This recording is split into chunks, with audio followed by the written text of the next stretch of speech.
Hi, I am ऋतु शर्मा और आज मैं बात करने वाली हूँ एक नई फिल्म के बारे में जो बहुत जल्द रिलीज होने वाली है, जिसका नाम है एक कोरी प्रेम कथा। और जैसा कि आप देख रहे हैं कि आज मेरे साथ इस फिल्म की सारी की सारी टीम है। यहाँ पर हमारे साथ हैं इस फिल्म के डायरेक्टर एंड को राइटर मिस्टर चिन्मय, एंड हमारे साथ हैं इस फिल्म की lead actress Khanak Budhiraja. Hi, hello, how are you? Fine fine, thank you so much. Thank you. So सबसे पहले तो आपकी ये जो फिल्म है ना, इसका नाम बड़ा ही इंटरेस्टिंग है, एक कोरी प्रेम कथा। और जब मैंने आपके इस फिल्म के सब्जेक्ट के बारे में पढ़ा और सुना तो मुझे लगा कि ये सब्जेक्ट बहुत ही एक स्ट्रॉन्ग सब्जेक्ट है, एक डिफरेंट है, जिस पर नॉर्मली कोई बात नहीं करता और हमने आज तक शायद इस सब्जेक्ट के बारे में कोई फिल्म देखी भी नहीं होगी। तो मेरा पहला थॉट जो आया कि आपने कैसे चूज किया कि इस सब्जेक्ट पर फिल्म बनाते हैं, आपने इसी सब्जेक्ट को क्यों चुना अभी फिलहाल फिल्म बनाने के लिए? एज ए मैं को राइटर और डायरेक्टर की बात करूं तो जब मेरे पास ये फिल्म आई तब ऑलरेडी एक कंसेप्ट ये लोग ने फाइनलाइज कर दिया था। अच्छा। तो जैसे आप आश्चर्यचकित हुए, ऐसे मैं भी सरप्राइज था कि आज की तारीख में ये सब होता है कि नहीं। मैंने रिसर्च लॉट, और जब मैंने इसके बारे में सोचा ढूंढा तब मुझे पता चला कि ये तो बहुत मतलब पूरी दुनिया में आज के तारीख में 21st सेंचुरी में 2022 में भी इस वर्जिनिटी टेस्ट जैसी मुहिम चल रही है। तो मुझे तब से लगा कि नहीं, ये विषय में बात होनी चाहिए। और जैसे मैंने कहा आपको कि जब ये स्क्रिप्ट, जब मैं इसका रिस्ट्रक्चर कर रहा था तब मैंने इस बात का ख्याल रखा कि वर्जिनिटी इश्यू जब हम लोग छेड़ रहे हैं तो वो सिर्फ इंडिया की बात है, वो ग्लोबली किस तरह से बाहर आए। तो इस तरह से सब्जेक्ट को चुना।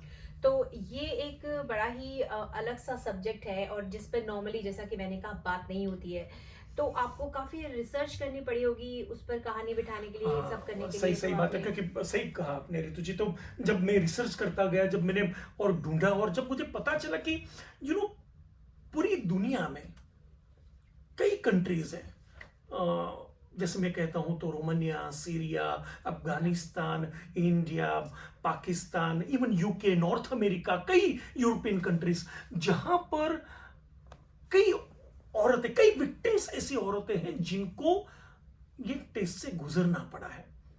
और तब एक्चुअली क्या होता है कि आप ही बताइए, एक एक मेल हूं तो भी जब मुझे पता चलता है कि कोई जब मेरे कैरेक्टर पे सवाल उठाता है, तो जब मुझे धक्का लगता है, तो जब मैं किसी लड़की के कैरेक्टर के ऊपर सवाल उठाता हूं तो लड़की के अंदर की आवाज कितनी दबी गई होगी, उतना इमोशन कितना उसका हिल गया होगा।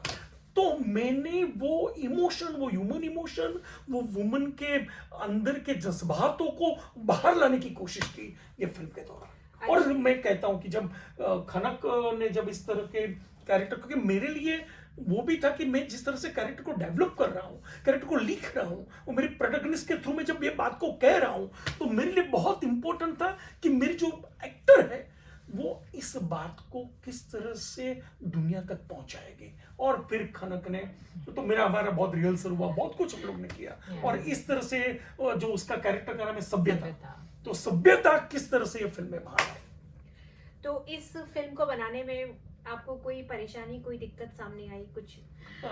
Initially I think when we started तो बहुत सारी प्रॉब्लम थी कि हम कैसे एग्जीक्यूट करेंगे, बिकॉज ये subject when I spoke to my parents कैसे से मैं पिक्चर करना चाहती हूँ तो वो खुश हो गए। बट जब मैंने उनको सब्जेक्ट बताया, so they were like, virginity, like are you sure it's such a bold subject, तुमने यही क्यों चूज किया? और अभी कौन करता है 21st सेंचुरी में, ये सब कौन सोचता है, और ये सब अभी नहीं होता है। So when I showed it to them कि रिसर्च किया, किसी इंडिया ही नहीं वर्ल्ड में कहाँ कहाँ पे सब हो रहा है, और we really need to create awareness through our film. So that is how, like my friends also like, virginity पे मूवी, सो सबके दिमाग में ये बात आई कि ये तो एक वल्गर मूवी होगी, अडल्ट मूवी होगी। सो मैंने उनको समझाया कि बहुत नीट एंड क्लीन वे में हम सब कुछ, we want to educate people, it's about educating them, and being a girl, a woman myself, I think it's very important that we respect other women, and to empower, सिर्फ बोलने से women empowerment नहीं होता है. बिल्कुल. I think हमें खुद आगे आना पड़ता है. मैं एक आम लड़की हूँ, नॉर्मल इंडियन हूँ, और मैं एक आर्किटेक्ट हूँ बाय प्रोफेशन. सो मुझे लगता है कि चाहे आप किसी भी प्रोफेशन में हो, कहीं भी हो, आपको this is a medium through which you can reach maximum amount of people, audience. तो अगर हम इस मूवी के थ्रू थोड़े भी कुछ चेंजेस ला पाएंगे, I think will be successful. बिल्कुल. ये जिस तरह की मूवी है जिसमें आपका बड़ा ही बोल्ड कैरेक्टर है, लेकिन इस कैरेक्टर में रहते हुए भी आप इसमें बस ड्राइवर बनी है, आपने इसमें बसेस चलाई है. कैसा रहा आपका ये एक्सपीरियंस इस फिल्म में काम करने का? देख, बॉलीवुड में आई थिंक एक टाइम था कि सिर्फ हीरोइंस को एक आई कैंडी जैसा देखा जाता था. जी. But now when we see like Vidya Balan, Tabu, Kriti Sanon for instance, जो भी हमारी लेटेस्ट हीरोइन सब आ रही हैं, सब they are working so hard. Kangana ji, मतलब I really look up to them that they are like breaking those stereotypes and they are doing such roles, such meaty roles, जिससे अगर हीरो हो ना हो कोई फर्क नहीं पड़ता है. तो मेरे लिए वो चीज़ अपने beginning of my career, my debut movie, I am getting to play such a important strong role was a very big thing. तो जब भी मुझे ये रोल मिला तो मैंने समझा, तो जैसी मैं हूँ उससे बिल्कुल ऑपोजिट था. आई एम वेरी लाइक थोड़ा गर्ली टाइप की हूँ, कभी ये सब चलाया नहीं, बस और ये सब बाइक. तो मुझे I literally told my dad मुझे बाइक चलाना सिखाओ. हमने एक स्कूल बस हायर की उसको चलाने का, I practised. So because I wanted कि जब मैं शूट पे जाऊँ मुझे सब पे टाइम वेस्ट नहीं करना है, बिकॉज मुझे अपनी एक्टिंग और अपने, बिकॉज उन्होंने मुझे जैसे सिखाया था कि जब तुम सेट पे हो, उन्होंने मुझे बहुत वर्कशॉप्स भी दिए चिन्मय सर ने, कि so that you know being a debutante and I am working with such like my co-stars वो ऑल थिएटर आर्टिस्ट एंड सब renowned faces of Bollywood. So they didn't want कि मैं पीछे रह जाऊँ कहीं पे, और ये कैरेक्टर ऐसा है कि मैं उभर के आ सकती हूँ. तो सर ने मुझ पर बहुत मेहनत की और मुझे वर्कशॉप्स दी. एंड और लिटरली लाइक जब हम शूट पे होते तो बोलते थे just get into the shoes of सभ्यता, you are not Khanak now. सो वो चीज़ें थी जो प्रेपरेशन में गई. But I think it was a wonderful experience कि जब वो सभ्यता की वो फियर्स, उसका जो कैरेक्टरिस्टिक्स है, व्हेन यू सी, आपने अगर टीजर देखा हो तो वो एकदम बिंदास है. वो कुछ भी गलत के अगेंस्ट, मतलब हर समय वो स्टैंड करती है and she can do anything. मतलब ऐसा दिखा रहे हैं कि जो हमारे बॉलीवुड मूवीज में हीरो होते हैं, आप समझ लीजिए ये उस टाइप का कैरेक्टर है कि she is like the hero of the film. मतलब एक्चुअली मैं सच कहूं तो रितु जी, हर इंसान को अपनी बात कहने का अधिकार होना चाहिए. बिल्कुल.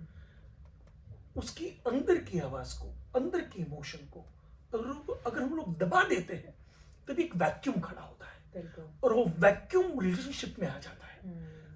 वो वैक्यूम वो इंसान को खुद के अंदर डिप्रेशन में डाल देता है.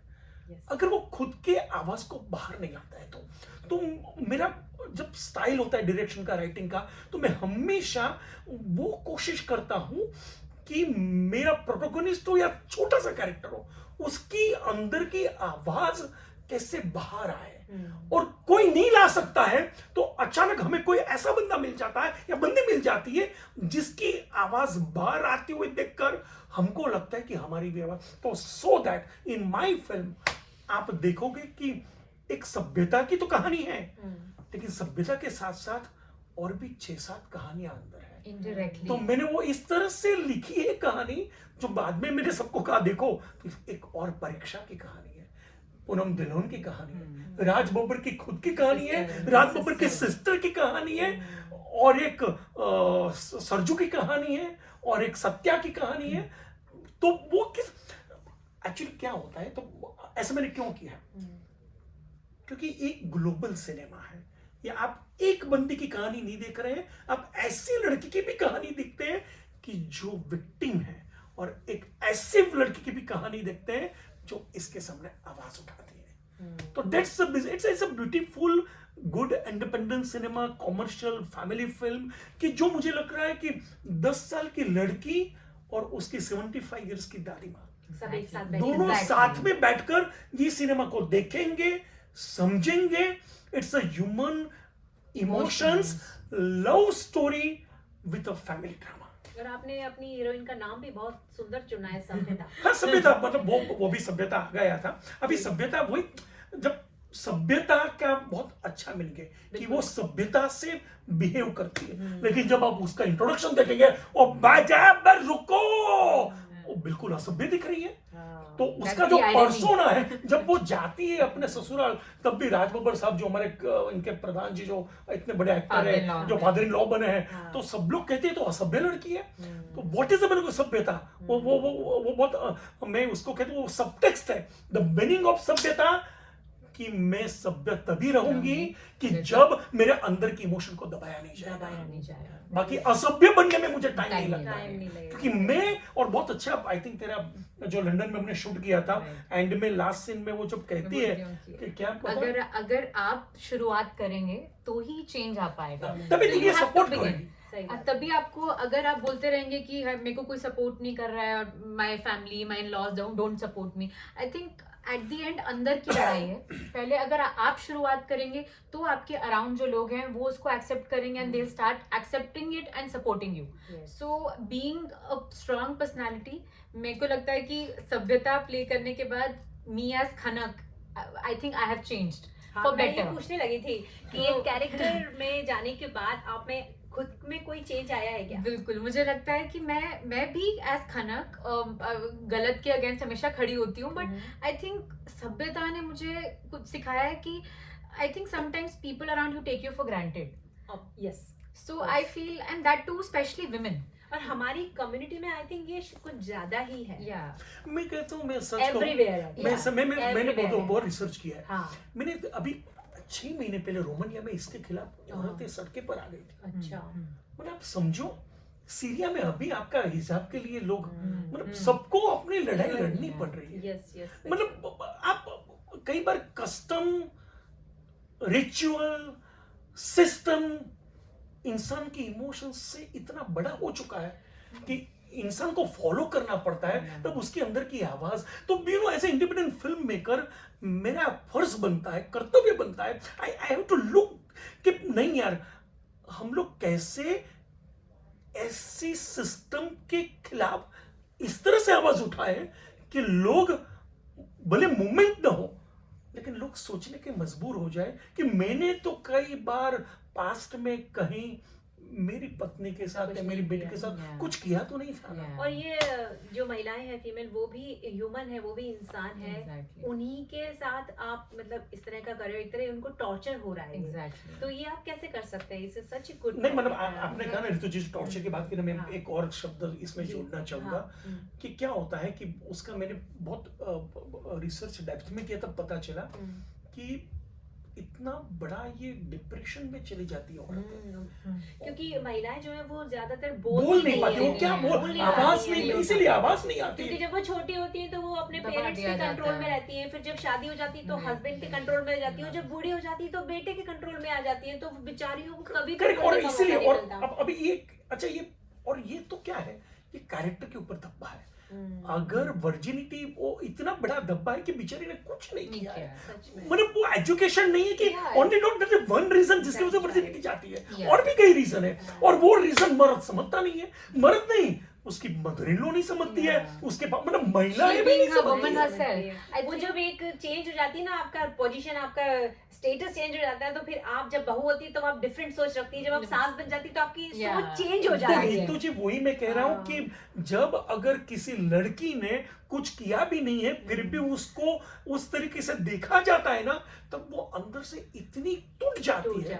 बट ये हमारी सोसाइटी में ऐसी एजुकेशन नहीं है, people are still not aware about these Absolutely, things. So absolutely. Through our film we are showing a proper, there is a like a scene in which we are showing that, educating people कि there are other reasons for the hymen to break, so that people get educated और लोग समझे, they start respecting women. हम कभी किसी मर्द से क्यों नहीं पूछते हैं कि आप वर्जिन है या नहीं? लेकिन ऋतु जी मैं इतना भी कहना चाहूंगा, हाँ। दर्शकों को भी कहना चाहूंगा कि भाई हम लोग ये सब जितने इंटेलिजेंट और डेप्थ की बातें कर रहे जी, हैं, जी। वो बातें फिल्म में है, लेकिन वो ऐसे छोटे से it's a commercial correct Yeah. Perfect cinema, perfect conflict वाली love story which is suitable for Every every और आपको मजा आएगा। इट्स अ बिल्कुल परफेक्ट भी सिनेमा, preachy नहीं है। इसमें परफेक्ट गाने फिल्म वाने है। हैं हाँ हाँ, दो बहुत अच्छे गाने गाने हैं दो अच्छे। गाने हैं। सब और कुछ है। आपने इस फिल्म की शूटिंग कहाँ, लंदन में की है या यूपी कहीं और भी में। जगह, यूके में? या मतलब हम लोग ने यूपी में शूटिंग की इसकी, और मगर फिल्म की बिगिनिंग लंदन में होती है, फिल्म का एंड भी End लंदन में लंदन में। होता है। अच्छा, तो आपने यूके ही क्यों चुना? शूटिंग के लिए या उसका कल हम लोग शो कर रहे हैं उसके लिए? हाँ हाँ, शो के लिए। हाँ, एक्चुअली कल 25 को हमारी ये फिल्म का ओपनिंग शो है, जी, तो हमारे लिए special बहुत screening। बड़ा दिन है, जी जी। क्योंकि इतने लास्ट 1 साल से हम लोग इस फिल्म को बना रहे थे, उसके पहले से रिसर्च करके लिख रहे थे। जी जी। तो एज ए फिल्म मेकर बहुत अच्छा लगता है कि आपने जो बच्चे को जन्म दिया है वो baby। दुनिया के सामने कल आने वाला है, तो कल फर्स्ट शो है। मैंने यूके इसीलिए चुना, हम लोग ने बहुत डिस्कस किया था कि क्योंकि एक ग्लोबल इश्यू है। यूनाइटेड किंगडम ही एक ऐसी जगह है जहां मैं कहूं आपको तो 1972 में जब अफ्रीका से लोग माइग्रेट यहाँ पर माइग्रेशन शुरू हुआ था, तब हिथ्रो एयरपोर्ट पर एक वर्जिनिटी टेस्ट की प्रथा यूके गवर्नमेंट ने शुरू की थी। अच्छा। मतलब आपको मतलब जो अनमैरिड गर्ल्स होती थी उनको हिथ्रो एयरपोर्ट पर टेस्ट किया जाता था, और अगर वो फेल होती थी तो उसको यूके में एंट्री नहीं थी। और वहां से ये चलता रहा। फिर क्या हुआ, कई देशों ने इसको रिप्लिकेट किया, कई जगह ये सब हुआ। कई बार सोशल स्ट्रक्चर ऐसा होता है, कई बार कुछ भी रीजंस कई होता है, पॉपुलेशन का रीजन हो, अगर आप किसी और का बच्चा लेकर अफ्रीका से यहाँ आ रही हो तो हम क्यों यहाँ जन्म दे, व्हाटएवर, कुछ भी पॉलिटिकल, लेकिन वो पॉलिटिकल के पीछे एक विमन का इमोशन भी है। बिल्कुल। और वो बेचारे का कुछ किया नहीं होता तो भी उसको एंट्री नहीं मिली थी। तो यूनाइटेड किंगडम का आपको पता है कि 2015 से इसके खिलाफ मूवमेंट शुरू हुई। कर्मा निर्वाणा एक लेट्स की NGO ऑर्गेनाइजेशन एनजीओ है, ब्लैक सिस्टर्स साउथ हॉल में है, देन फ्रीडम सेंट्रल लंदन में है, और 2 मेंबर ऑफ पार्लियामेंट यहाँ के आपके यूके के। इसके खिलाफ 2019 से ऐसी आवाज उठाई कि 2022 जुलाई में finally now it's illegal the revirginization Clinics, का जो क्लीन, मतलब इतनी सारी हॉस्पिटल्स यहाँ चलती। तो मुझे क्या, actually it's a global city, London is a global. जी जी बिल्कुल। तो वो वहां पर इतने सारे एनजीओ है, इतने सारे विक्टिम्स है, इतने सारे सपोर्टर्स हैं, काउंसिलर्स है, मीडिया है, तो सब लोग ने इसके खिलाफ बहुत अच्छी आवाज उठाई थी, देखा हुआ है। तो यहाँ से बात पूरी दुनिया में जाएगी, सो दैट वी थॉट कि हम लोग इसका हम ज्यादा लोगों को तक पहुंचे। और जैसे मैंने आपको पहले कहा कि हम इस मूवी के थ्रू अवेयरनेस क्रिएट करना चाहते हैं, बट अगर हम कई बार हम क्या देखते हैं कि वो फेस्टिवल टाइप मूवीज हो जाती हैं, बहुत प्रीची हो जाती हैं, तो हम भी देखते हैं तो हम बोलते हैं बोरिंग है। तो सर ने ये चीज का खास ध्यान रखा है कि ये मूवी एंटरटेनिंग ड्रामा हो, पीपल देखे हुए नहीं, ऐसा नहीं कि कई बार मैं वो भी मतलब एक इंडिपेंडेंट स्टोरी हो और एक फ्लो में हाँ, film चल करेक्ट, रही और हो। कॉन्फ्लिक्ट करेक्टर है। मतलब मैं वो फिल्म मेकर्स का बहुत मतलब उनका सपोर्ट करता हूँ। हाँ, कई we लोग respect them, अच्छे yeah. अलग सिनेमा बनाते हैं Yeah, कि कई बार I कैमरा respect जा रहे them. वो अलग बात है, हाँ. लेकिन मैंने वो सिनेमा बनाया है कि जो सिनेमा आपको कंटेंट भी देगा, कंटेंट के साथ कॉमर्शियल वैल्यू भी देगा, और आपको एंटरटेनमेंट देकर आप फुलफिल होके बाहर निकलोगे। मतलब इसे completely commercial Commercial movie। film cinema romantic film. With the content, with the content, good content। या विद द गुड कंटेंट। अच्छा, एक और चीज मैं सोचना चाह रही थी कि आप हमेशा ऐसे ही सब्जेक्ट क्यों चूज करते हैं? आपने इससे पहले ऑक्सीजन फिल्म बनाई थी। या ऑक्सीजन भी मैं आपको बताऊं तो 2018 में जब मेरी गुजराती फिल्म थी, बट वो एक ऐसी सिनेमा बन गई कि जो मेरा एक दोस्त था जो जापान गया था, उसने अचानक मुझे वीडियो कॉल किया, तो my protagonist was speaking in Japan. तो वो जापान वालों ने मेरी फिल्म खरीदी, साउथ कोरिया ने ली, रशिया, यूक्रेन, चाइना, सब जगह। तो वो भी ह्यूमन इमोशन के ऊपर थी। तो मैं as a film maker human emotion को चूज करता हूँ, क्योंकि ह्यूमन इमोशन, ऑक्सीजन का मीनिंग भी इमोशन ही है। इमोशन बाहर नहीं आता है, इमोशन को बाहर लाना है।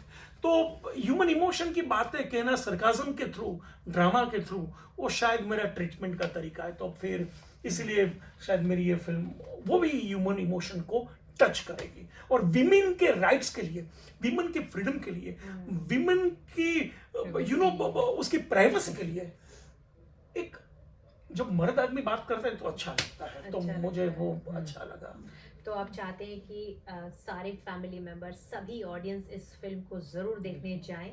आपने एक बहुत ही अच्छी फिल्म बनाई जिसमें गुड स्टोरी है, अच्छा कंटेंट है, सॉन्ग्स हैं, एक्शन है, एक ब्यूटीफुल एक्ट्रेस है और हमारे बॉलीवुड के बड़े बड़े कलाकार हैं। तो या राज बब्बर साहब है। जी, पूनम जी। ढिल्लों और मैम। कौन है इसमें कनेक्ट के अलावा, और किन लोगों ने काम So, किया? राज बब्बर सर हैं, जी। पूनम ढिल्लों मैम हैं, Mhm. Then my co-star is Akshay Oberoi, hmm, and मेरे फादर प्ले कर रहे हैं दर्शन जरीवाला अच्छा। And Ketki Dave, who are really big names. Hmm, and उन सबके साथ काम करते हुए मुझे एक भी बार फील नहीं हुआ कि मैं न्यू कमर हूँ। उन सब ने मुझे इतना प्यार और सपोर्ट किया कि मेरे को वो ऐसे ट्रीट करते थे कि मैं पता नहीं कितनी मूवीज करके आई हूँ। सो ऐसी को स्टार्स होना आई थिंक बहुत इंपॉर्टेंट है। आई वाज ब्लेस्ड कि ऐसे डायरेक्टर और इतने अच्छे को स्टार्स मिले मुझे।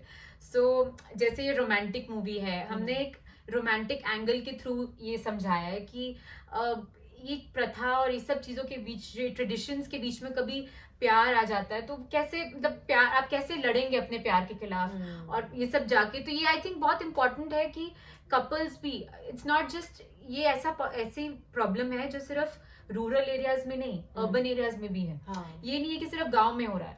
आप अगर देखेंगे तो ये बड़े बड़े मेट्रोज में भी हो रहा है कि people, girls are asked this question. क्योंकि मैंने ये सोचा था कि अभी ऐसा होना बंद हो गया जब मुझे पता चला। तो मैंने जब रिसर्च किया तो लास्ट ईयर 2022 में इतने सारे केसेस मुझे दिखाई दे गूगल पे ही कि ऐसे ऐसे विक्टिम्स थे और they were like so well off, मतलब उनके पेरेंट्स इतना पैसा स्पेंड किया था शादी पे, फिर भी उनसे क्वेश्चन पूछा जा रहा है और उनको फोर्सफुली ये टेस्ट कराया जा रहा है। So I wanted to bring it to all the people कि ये चीज़ें बंद हो और हम अपने रिलेशंस को सबसे ऊपर रखें, जो ह्यूमन इमोशन, जैसे सर ने बात की। और मैं तो सेम कहता हूँ, मैं तो कहता हूँ कि दुनिया में किसी एक का भी दिल टूटता है ना तो किसी का दिल टूटा है, वो बात कहनी पड़ेगी। किसी, कई बार लोग कहते हैं अरे ऐसा मेरे पास ही हुआ, कहाँ होता है? अरे किसी एक के पास तो हुआ है ना, जो मुझे पता चला है। तो कई ऐसे किस्से होंगे जो मुझे पता नहीं है, तो वो कहने बहुत आवश्यकता है। और बाय द वे, ये हम लोग कह रहे हैं कि कंटेंट बहुत अच्छा है, सिनेमा मजे की है, बहुत अच्छा एक्टर्स है, ड्रामा है, सब कुछ है, लेकिन इसके लिए हम लोग सही है कि गलत, वो आपको कहना पड़ेगा। ऑडियंस डिसाइड बिल्कुल करे। बिल्कुल, क्योंकि अब समय आ गया है। हमारे बॉलीवुड ने बहुत सारी प्यार मोहब्बत की फिल्में देख ली है। Now it's time to change Content. चीजों, हाँ, कि Content is so लोगों को, important. यस बिल्कुल बिल्कुल। और वही इंटरनेशनल फिल्म होनी चाहिए। बिल्कुल। मतलब मैं कहीं पर भी बनाऊं, हाँ। लेकिन कोई भी देश के कोई भी छोटे से कोने में बैठे हुए कोई भी सिटीजन को वो फिल्म अपनी लगनी चाहिए। यूनिवर्सल सब्जेक्ट हो, कंटेंट। क्योंकि अभी OTT आने के बाद आई थिंक फर्क नहीं पड़ता है कि आप कोई भी एक्टर्स हो, मेरे और लिए कोई भी लैंग्वेज हो। कोई भी language आई थिंक वो सब OTT आने की वजह से सब बैरियर्स खत्म हो गए हैं कि कोई भी कंट्री की, हम कितनी बार बैठ के के ड्रामा और कोरियन मूवीज देख रहे होते हैं बिकॉज उनका कंटेंट अच्छा है। सो आई फील कि अभी ये बहुत अच्छा टाइम है कि OTT आने की वजह से कि बहुत सारे एक्टर्स, जैसे मुझे लगता था कि मेरे लिए, मैं एक्टिंग या बॉलीवुड बैकग्राउंड से नहीं हूँ तो मुझे कहाँ से काम मिलेगा, मेरे लिए बहुत मुश्किल होगा यहाँ डेब्यू करना। बट OTT और एक छोटी मूवी बनने की वजह से मुझे भी चांस मिला है। सो आई फील कि OTT की वजह से बहुत अच्छा हो रहा है कि जो अच्छी अच्छी मूवीज बन रही हैं, अच्छे सब्जेक्ट चूज किए जा रहे हैं। अच्छा, आज मैं लाइका में भी बैठा हूँ आपके वहाँ बिल्कुल। लंदन में, जी। मतलब मुंबई से आए, यहाँ बैठे, जी। वो कंटेंट ने हमें आपके पास में लाया है। बिल्कुल। तो आपकी ये फिल्म थिएटर्स में रिलीज होगी? हाँ, मतलब 100%। लेकिन सबसे पहले हम लोग जिस तरह से आज यहाँ पर हम लोग लंदन में एक शो कर, एक हाइप खड़ी कर रहे हैं, ऐसे हम लोग टुमारो नॉर्मल ऑडियंस के लिए कब रिलीज होने वो वाली हम है? लोग कोशिश कर रहे हैं कि इसके जैसे कश्मीर फाइल्स ने किया था। अच्छा। What Kashmir files Vivek has done, हाँ। विवेक स्टार्टेड शो फ्रॉम न्यूयॉर्क, अच्छा। और उसने ऐसे कम से कम 25-30 ऐसे शो किए थे, Special एक screenings। हाइप खड़ी की थी, Okay। और हाइप खड़ी करने के बाद वो रिलीज की थी। तो हम लोग लंदन से शुरुआत कर रहे हैं, फिर उसके और थोड़े शोज होंगे ऑल ओवर द वर्ल्ड, और दिल्ली में होगा बड़ा अभी नेक्स्ट शो, बाद में हम लोग कहीं और करेंगे, और उसके बाद जल्दी से हम लोग, मुझे लग रहा है कि ऑडियंस के सामने आ जाएगी। Very soon. तो हम लोग भी ट्राई कर रहे हैं जल्दी से जल्दी आ पाए। हमारी मूवी बिल्कुल रेडी है, तो हम चाहते हैं कि लोग, बिकॉज जब से टीजर रिलीज हुआ है, लाइक वी आर ब्लेस्ड कि हम we are flooded with messages, so much love we got. परसों टीजर 3 मिलियन व्यूज हो चुके हैं। Almost 4 million now. 4 मिलियन होने सो हम एक छोटी मूवी हो के, मतलब मुझे लग रहा है कि मुझे इतने मैसेजेस आए कि खनक, हमने कभी तुम्हें ऐसे कभी इमेजिन नहीं किया था, तुम कितनी डिफरेंट वो लग रही हो, और ऐसा subject, like everybody is so happy to see it and they are so looking forward. तो मैं वेट कर रही हूँ कि सबको पसंद आए और लोग देखने आए और हम कुछ एक मिसाल खड़ी करें कि हम छोटी मूवी अगर अच्छा सब्जेक्ट हो, अच्छा कंटेंट हो, तो वो भी बहुत बढ़िया. और रितु जी, जी। इसकी सबसे पहली प्रमाण पत्र मुझे आपसे हाँ चाहिए जी। कि कल आप देखने वाली है हमारी फिल्म, जी, और हाँ जी. जो ये सब हमने बातें की है जी, जी, जी, वो कितनी सही है कि गलत, वो फिल्म देखने के बाद बात आपको हमें देखना कहनी है. ठीक है, मैं अपने ऑडियंस को भी जरूर बताऊंगी, तो मुझे देखनी पड़ेगी ये। Yes, प्लीज please, कल आइए आप. please. जरूर जरूर. Yeah. और इंटरेस्टिंग लग रही है, और मुझे भी लग रहा है कि मैं जरूर देखने चलूं, क्योंकि इतनी सारी बातें हुई हैं और इतनी सारी मेरे को इस वर्जिनिटी टेस्ट के बारे में वाकई में इतनी सारी चीजें नहीं पता था, लेकिन थैंक्स टू यू कि मुझे इतनी सारी अवेयरनेस हुई है, इतनी चीजें पता चली हैं. Thank you so much. तो आई थिंक हम अपने लिसनर्स को और अपने ऑडियंस को भी ज़रूर कहेंगे कि आप भी इस फिल्म को देखने चाहिए. Thank you so और much. एक बहुत ही अच्छी फिल्म बनाई है, बड़ी मेहनत के साथ. ब्यूटीफुल एक्ट्रेस है एंड बहुत ही टैलेंटेड हमारे डायरेक्टर साहब हैं. Thank you, thank तो you, बस रितु यही जी. कहेंगे कि all the best, good luck, thank you very much. Thank you so much, Ritu ji. Thank you so much. And thank you यहाँ आने के लिए और इतनी अच्छी अच्छी बातें हमारे साथ शेयर करने के लिए. Thank you so much. Good luck for your movie. Thank you. Thank thank you, you. thank you, Ritu ji. Thank you.